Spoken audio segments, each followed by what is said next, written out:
साथियों नमस्कार, मैं मितेश पांडे और आज आपसे मैं बात करने वाला हूं एक ऐसे व्यक्ति के बारे में, एक ऐसे शख्स के बारे में जिसे हिंदुस्तान में सबसे ज्यादा नफरत मिली। किसी ने उसे अपनी मूवी में या फिर अपनी सिनेमा में, अपनी कहानी में विलन बना दिया, तो किसी के लिए वो व्यक्ति हीरो था। जी हाँ साथियों, मैं बात करने वाला हूं औरंगजेब के बारे में। अभी आपको बता दें कि देश में सियासत काफी ज्यादा गरमाई हुई है और हर जगह एक ही नाम चल रहा है, औरंगजेब औरंगजेब औरंगजेब औरंगजेब। और तो और कई पार्टियां हैं, कई सारे संगठन हैं और कई सारे फर्जी लोग हैं जो केवल और केवल औरंगजेब का नाम लेकर के अपना पेट पाल रहे हैं, नफरत परोसने का काम कर रहे हैं हमारे देश में, हमारे हिंदुस्तान में। और तो और उन्हें जब भी कोई परेशानी होती है, जब भी कोई समस्या होती है, आज के नेताओं से सवाल पूछने के बजाय वो मुगलों को याद करने लगते हैं। कहते हैं कि मुगलों ने हमारे देश को लूटा, मुगलों ने हमारे देश को बर्बाद किया, और तो और हर चीज का जिम्मेदार वो मुगलों को मानने लगते हैं। तो मैं उनसे सवाल पूछना चाहूंगा कि अभी के देश में मुगलों का क्या रोल है, सबसे बड़ा सवाल। तो इसका जवाब यह होगा कि रोल है। किनके लिए है? कुछ पार्टी के लोगों के लिए है, कुछ राजनीतिक संगठन के लोगों के लिए है। और वो संगठन है एक, और मैं आपको बता दूं कि वो एक ऐसा संगठन है जो बिना मुगलों का नाम लिए 5 वोट नहीं ला सकती, जो बिना औरंगजेब का नाम लिए 2 वोट नहीं ला सकती, जो बिना हिंदू और मुसलमान किए 1 वोट नहीं ला सकती। ये वही संगठन है। जी हां, आप ठीक समझ रहे हैं, ये वही संगठन है जिसके आका मशरूम खाया करते हैं। कभी कभी बिहार आते हैं तो मखाना खाया करते हैं, और तो और कभी कभी कुछ भी किया करते हैं, और कभी कहते हैं कि मैं बायोलॉजिकली पैदा नहीं हुआ। आप समझ रहे हैं मैं किस राजनेता की बात कर रहा हूं।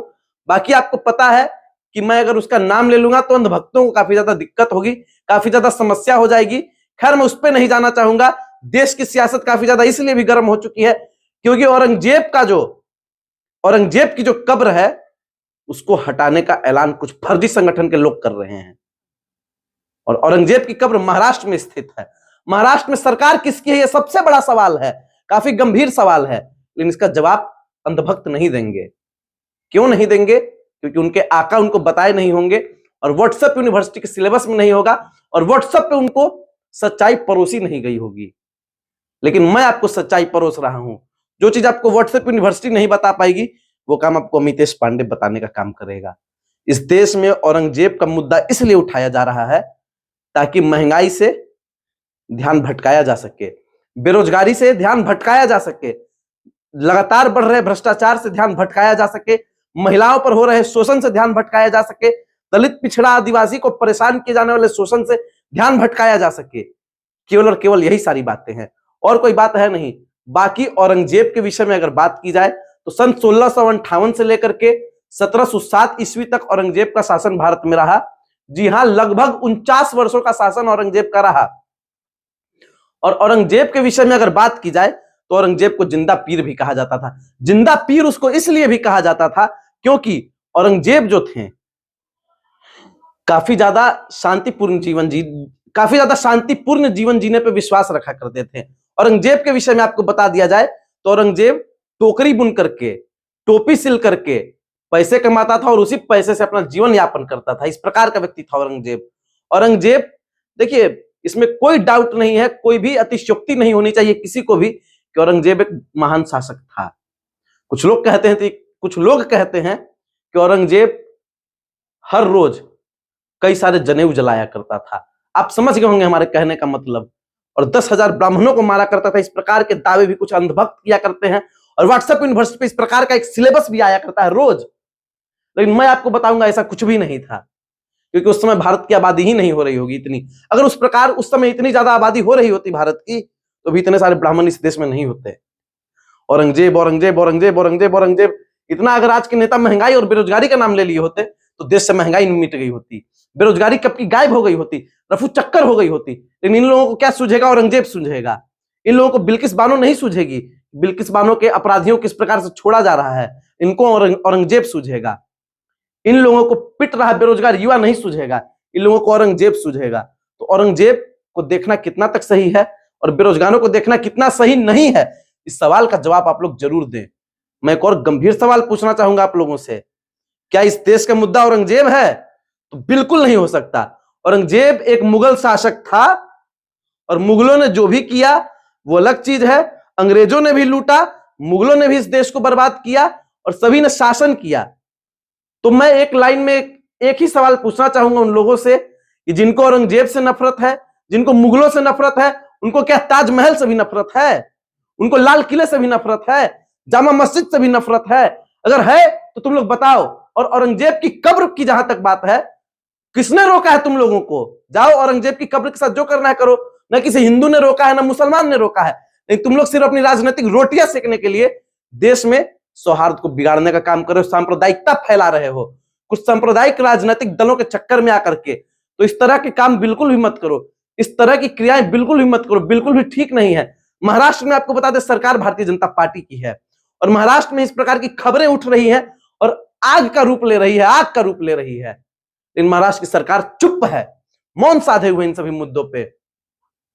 केंद्र में भारतीय जनता पार्टी शासित एनडीए की सरकार है, लेकिन एनडीए के लोग क्या कर रहे हैं? चुप है, मौन साधे हुए हैं।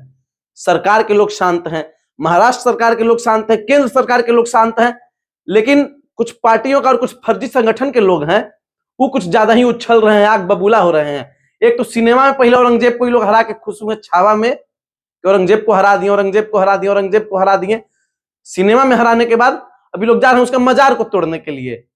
अरे भाई इससे क्या हो जाएगा?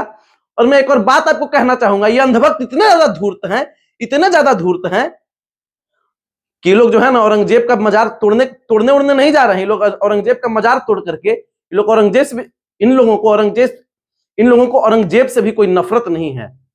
ये लोग जाएंगे औरंगजेब का मजार भी तोड़ेंगे और उससे जो टाइल्स मार्बल होगा ना उससे एक अलग कार्यालय बना देंगे और उस कार्यालय में कमल का फूल का निशान लगा देंगे। ये लोग ऐसे नीच अंधभक्त हैं। अब इन अंधभक्तों के साथ क्या किया जाना चाहिए? बहुत बड़ा सवाल है, इसका जवाब दीजिए आप लोग। उसका टाइल्स मार्बल ले आएंगे, तोड़ करके कार्यालय बना देंगे और उसमें कमल का फूल लगा देंगे और उसके बाद जो इनके नॉन बायोलॉजिकल है, आप समझ रहे होंगे हम किसकी बात कर रहे हैं, महामानव, उसकी तस्वीर उसवीर लगा देंगे और कहें कि यही हमारा कार्यालय है, बहुत पवित्र जगह है।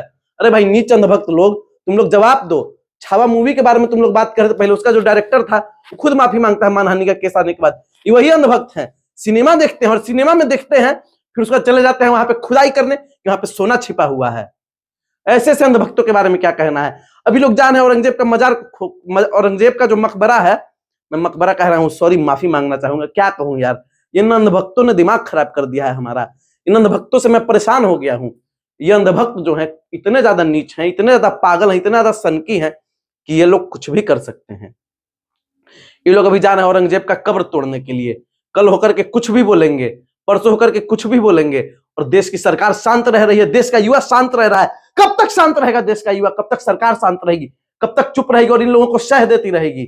आज आपको बता दें जिस प्रकार की घटना नागपुर में हुई जहां पे आरएसएस का मुख्यालय है, ये कहां तक सही है? बिल्कुल भी नहीं होना चाहिए। ये वही आरएसएस के लोग हैं जो बड़ी बड़ी बातें किया करते हैं, लेकिन आप देखिए किस प्रकार का माहौल इस देश में बनाया जा रहा है, बिगाड़ा जा रहा है।